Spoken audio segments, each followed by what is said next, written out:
ഇസ്ലാമിൽ രണ്ടേ രണ്ട് ആഘോഷം മാത്രമേ ഉള്ളൂ എന്നൊക്കെ ഒരുപാട് കമന്റുകൾ കണ്ടു. അവരോട് അങ്ങനെയെങ്കിൽ എല്ലാ ജുമാ ദിവസവും നിങ്ങൾ കേൾക്കുന്നതാണല്ലോ, അൽ ജുമുഅത്തു ഹജ്ജുൽ ഫുഖറാഇ വൽ മസാകീനി വഈദുൽ മുഅ്മിനീൻ.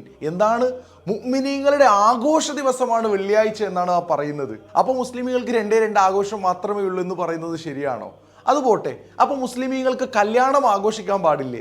തങ്ങളുടെ സംഘടനയുടെയും സ്ഥാപനങ്ങളുടെയും വാർഷികവും മറ്റും ആഘോഷിക്കാൻ പാടില്ലേ? ഇസ്ലാമിൽ രണ്ടേ രണ്ട് ആഘോഷമേ ഉള്ളൂ എന്ന് നിങ്ങൾ തെറ്റിദ്ധരിച്ച ആ ഹദീസ്, അതിന്റെ ഉള്ളടക്കം എന്താണെന്ന് നോക്കൂ.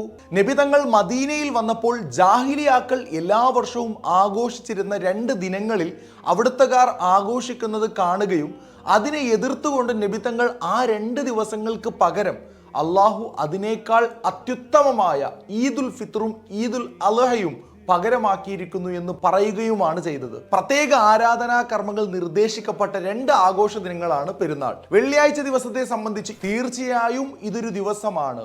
അള്ളാഹു ഇതിനെ മുസ്ലിമീങ്ങൾക്ക് ഈദാക്കിയിരിക്കുന്നു, അഥവാ ആഘോഷമാക്കിയിരിക്കുന്നു. അപ്പോൾ ഈ ദിവസത്തെ ഈദ് എന്നും ആഘോഷമെന്നും പറഞ്ഞത് മുസ്ലിമീങ്ങൾക്ക് രണ്ടേ രണ്ട് ആഘോഷം മാത്രമേ ഉള്ളൂ എന്ന് പറയുന്നത് ശരിയാണോ? സുഹൃത്തുക്കളെ, ഇവിടെ എല്ലാം തന്നെ ആഘോഷം എന്നതുകൊണ്ടുള്ള ഉദ്ദേശം സന്തോഷം പ്രകടിപ്പിക്കുക എന്നതാണ്. കല്യാണ ദിവസവും വീട് കുടിയിരിക്കലും വീട്ടിലൊരു കുഞ്ഞ് ജനിക്കലും എല്ലാം അതുപോലെ ഓരോ ആഘോഷങ്ങളാണ്. പക്ഷേ അവിടെയൊക്കെ പെരുന്നാൾ പോലെ പ്രത്യേക ആരാധനാ കർമ്മങ്ങളും മറ്റും നിർദ്ദേശിക്കപ്പെട്ട ആഘോഷ ദിനമല്ല എന്ന് മാത്രം. പറഞ്ഞു വന്നത് മുസ്ലിമീങ്ങൾക്ക് രണ്ടേ രണ്ട് ആഘോഷം മാത്രമേ ഉള്ളൂ എന്ന് പറയുന്നവരോടാണ്. ഒരുപാട് ഗ്രന്ഥങ്ങളിൽ ഉദ്ധരിച്ച ഹദീസാണ് വെള്ളിയാഴ്ച മുസ്ലിമീങ്ങൾക്ക് ആഘോഷമാണെന്ന് പറയുന്ന ഹദീസ്. നിങ്ങൾ ഈ ഹദീസിനെ നിഷേധിക്കുമോ? സത്യം മനസ്സിലാക്കാനും പഠിക്കുവാനും നമുക്ക് അല്ലാഹു തൗഫീഖ് നൽകട്ടെ. ആമീൻ.